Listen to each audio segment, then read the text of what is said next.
Hey everyone, this is Akash from DronaHQ and today I'm going to show you 5 features that make the table grid control simply amazing and why it's one of my all-time favorites. So let's get started.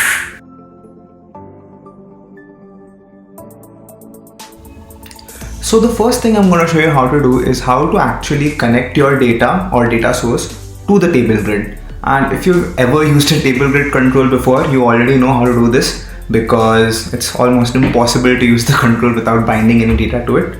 But in the hopes of being beginner friendly, let me just quickly show you how it's done. So the way to go about it is click the controls button on the left here, search for your required control, which is table grid. Once you find it, just click on it and it will pop up on your screen. Awesome. So the next thing you need to do is click on the bind data button over here in the right hand side. You'll get a bunch of options.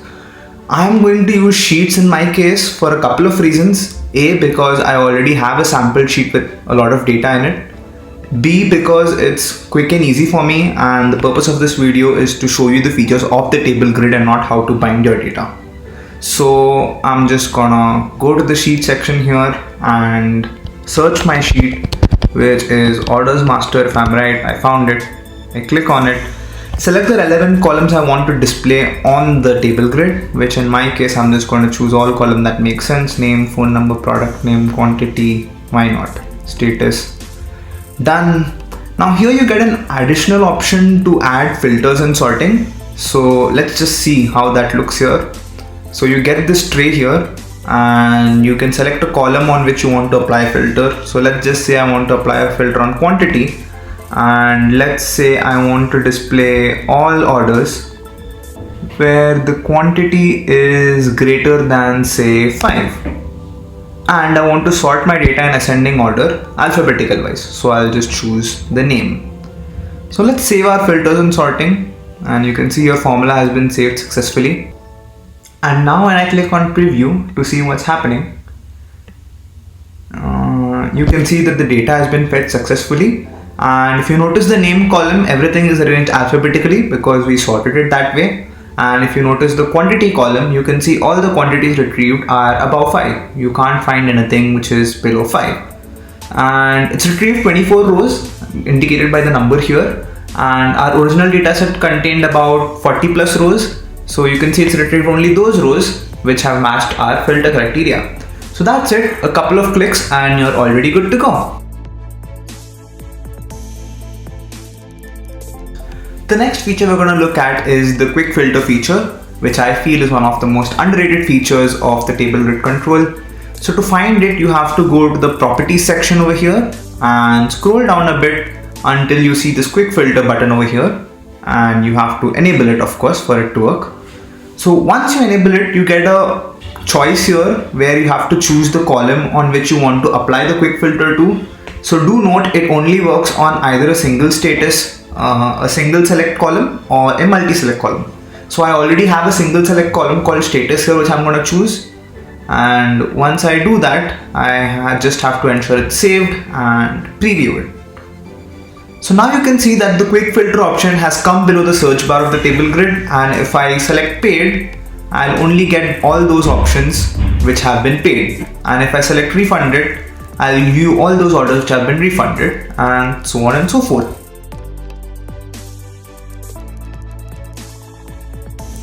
So this is another feature which we found a lot of our users actually don't know about, and we're surprised. So let me show you what I mean. When you scroll down the properties section, you will find a view section over here, and you'll see two options available: a map view and a detailed view. So let me just enable both of them right now so that I can show you what I mean. So I've enabled both of them, and now if I preview it, you'll see that the detailed view actually adds an expand button over here on the left hand side. You can see this expand icon, which if I click, it opens up a separate tray where all the information is present. So why is this useful? It's because if you have a lot of columns, say about 50 plus columns, which is a bit exaggerated, I admit, but you have a lot of columns and you don't want to display all the information on your main screen, making it a whole cluttered mess. So what you do is you display only the relevant columns or information in the main screen, and you add an expand icon which will bring up the separate tray and show all the other information, making it friendly for the user to read. So that's the detailed view. And the map view, if you notice on the right hand side, it adds this map icon, which if you have say geolocation data on your data set, for example, I have this address pin here which is the coordinates of the delivery locations I'm supposed to deliver my products to. If you have that kind of information, the map view is actually pretty useful. If you click on this button, you can see it pops up an interactive map where I can see a view of all the delivery locations I have to deliver my product to, and you can interact with it and get a brief overview of it. And if I click the icon again, I can always shift back to the original list view. Another cool thing about the detail view is if you enable the detail view, you can actually customize it. So say you have a lot of data but you don't want to show all of the information on the tray, you can only select those columns which you want to display in the tray, making it very flexible and easy to use.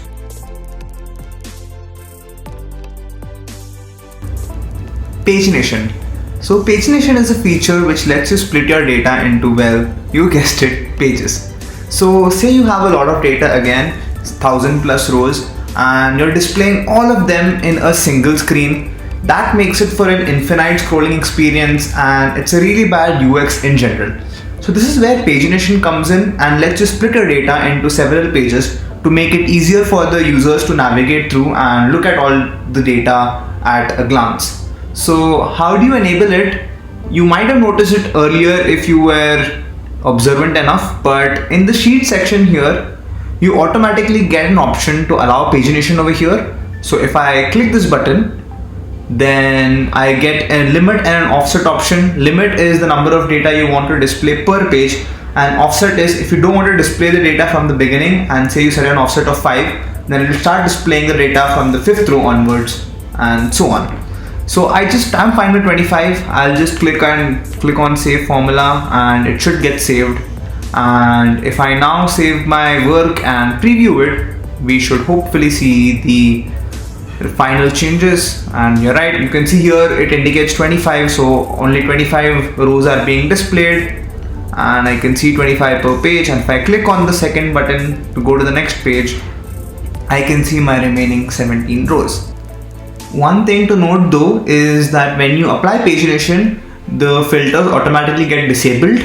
If you do want to still apply your filters and use pagination together, you will have to apply your own filter in the custom formula section. And yeah, that's about it.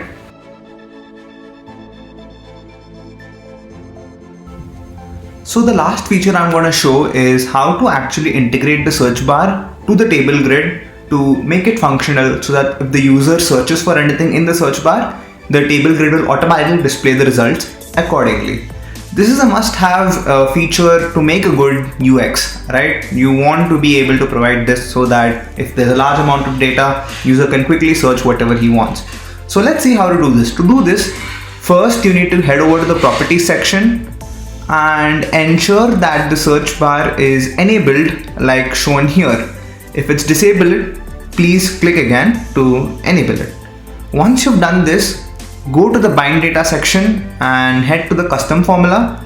So this is what the code actually gets generated by the platform. So whatever you've enabled in the front end, it gets generated, this code gets generated, which actually interacts with the bare metal algorithm in the backend. So while it does look scary, don't worry, it actually follows a really simple pattern and is easy to edit.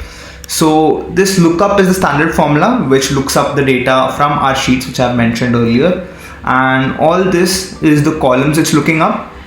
Then this is the filter if we're applying any, and this is the pagination stuff we have applied, which is the limit and the offset.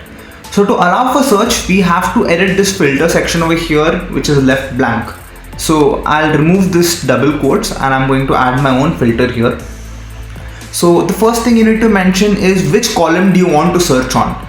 So I want to search on the name of the customer. So it makes sense. If I want to find a particular customer, I quickly type in his name rather than searching through thousands of records to find which particular customer I want.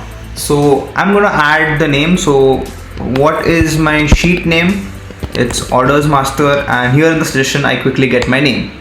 So this is this is the column I want to search on, and what operation do I want to apply on it. If you use the dollar character, you can see a list of operators available in the suggestion. You can use any, but I am going to use contains.